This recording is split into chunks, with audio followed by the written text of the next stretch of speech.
sport que j'ai découvert il n'y a pas longtemps. C'est avant tout un sport, un loisir. J'en fais de temps en temps. Ça m'intéressait. Mais comme j'avais pas assez de force pour envoyer les flèches à une certaine distance jusqu'à la cible, je pouvais pas en faire. Ça peut m'aider à gérer mes tremblements. Ouais.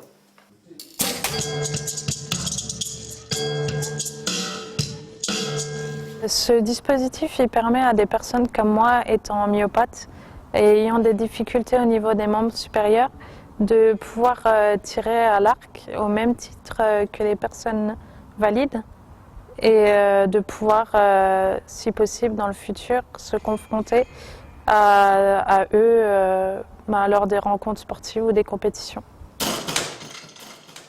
L'arc cible est composé d'un boîtier. Ce boîtier met l'arc en position pour le tir. Il est composé donc de 3 parties. Une partie donc motorisation, une partie de commande qui se met sur le fauteuil de la personne handicapée et une partie alimentation. Le fonctionnement est très simple. Un joystick permet de manœuvrer le boîtier dans les 2 positions et la personne progresse dans son tir à l'arc. Les matériaux ont été particulièrement étudiés pour qu'ils soient sans entretien. Donc nous avons des matériaux tels que l'acier inoxydable, l'aluminium ou le plastique, et il a été dimensionné pour rester en sécurité. Donc l'arc cible en compétition peut être associé à un patelage pour augmenter la capacité de tir. Le fauteuil venant immobiliser la planche dans le parti patelage, permettant de monter jusqu'à 40 livres au point de vue tir. Là, on va procéder à une séquence de tir. Donc Anaïs va se placer sur le système. Alors, le pied qui a été conçu permet de tirer des puissances importantes, et puis surtout, le fait d'avoir une plateforme uniforme, eh bien, va faciliter le travail de déplacement de l'archer. Donc il va pouvoir facilement aller d'avant en arrière sans être gêné par des rigoles ou des rails. Donc une fois qu'il s'est positionné, on va prendre le décocheur.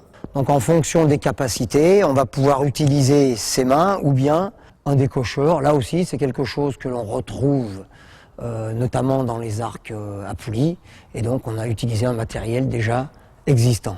On va placer le décocheur sur la cordelette. Donc ça, c'est quelque chose qu'on adapte, qui est très facile à mettre en œuvre.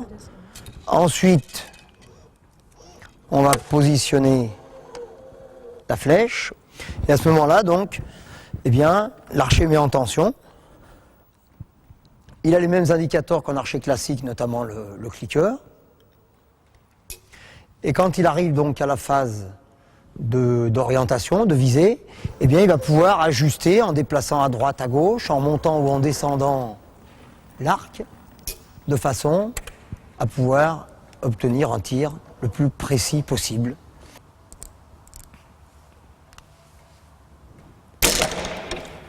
Donc le placement permet de conserver et de retrouver une verticalité de l'arc qui est indispensable à un bon tir.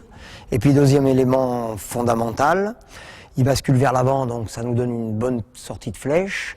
Et enfin, le système va pouvoir, lorsqu'il est relié à l'archer, eh bien, suivre exactement tous les mouvements de l'archer sans qu'il y ait aucun parasitage, donc sans aucune déformation.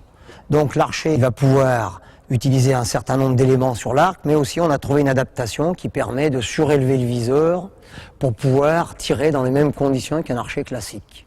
Donc au niveau des placements, c'est quelque chose d'assez élaboré, relativement complexe, et cette complexité, elle est comparable à celle qu'on retrouve chez un archer valide. On repositionne l'arc, on fixe au décocheur, et à partir de là,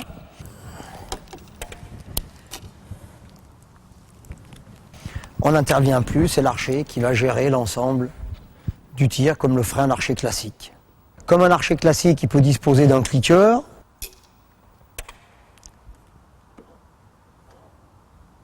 Alors ce qui est intéressant, c'est que lorsqu'il ajuste sa visée, eh bien, c'est le point de fixation de l'arc qui se déplace, Et comme c'est le point de fixation de l'arc qui se déplace, eh bien, ça lui permet de conserver les autres paramètres, de ne pas avoir de changement dans les autres paramètres, d'où la possibilité d'avoir un tir aussi précis qu'un archer valide. S'il devait ajuster en déplaçant son fauteuil, eh bien, la tension, l'orientation, tous ces facteurs seraient modifiés et la précision serait plus au rendez-vous.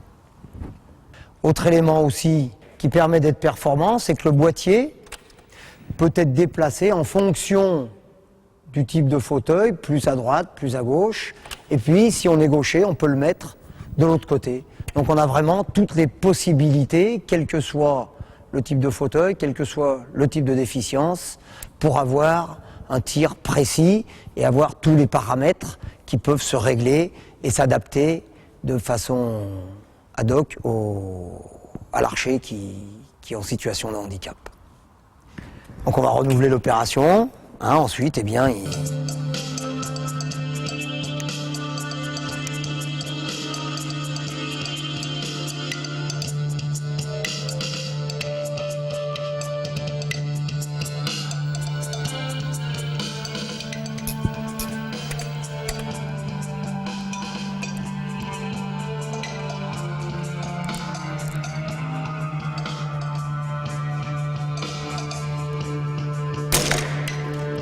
performance à tous les niveaux, au niveau du mouvement, au niveau des placements.